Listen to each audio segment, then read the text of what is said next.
Tahukah murid-murid apakah maksud hormat menghormati? Ya, hormat menghormati bermaksud pandangan yang tinggi terhadap seseorang dengan memberikan layanan yang penuh sopan dan berhemah. Baiklah murid-murid, siapakah pula warga sekolah? Ya, warga sekolah adalah orang yang berada di sekolah seperti guru-guru, murid-murid, kerani sekolah, pekerja kebersihan di sekolah, pengawal keselamatan dan pekerja di kantin sekolah. Baiklah murid-murid, bagaimanakah cara untuk kita menghormati warga sekolah? Ada pelbagai cara. Di sini cikgu senaraikan satu persatu ya. Yang pertama, mengucap salam apabila bertembung seperti Assalamualaikum ataupun Selamat pagi.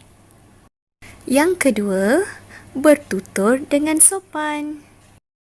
Cara yang ketiga, murid-murid mestilah murah dengan senyuman. Yang keempat, jaga tingkah laku. Jangan buat tindakan yang tidak baik ya murid-murid. Dan yang terakhir, sedia memberikan bantuan sekiranya diperlukan. Ya, itu tadi 5 cara bagaimana kita menghormati warga sekolah. Seterusnya, apakah kepentingan kita untuk menghormati warga sekolah ya murid-murid? Jom kita tengok apakah kepentingannya. Yang pertama, dapat mewujudkan hubungan yang erat dan harmoni.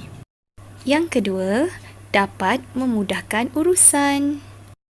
Dan yang terakhir, dapat mengelakkan perselisihan faham. Kesimpulannya, jelaslah bahawa sikap hormat menghormati di kalangan warga sekolah amat penting. Ingat ya murid-murid.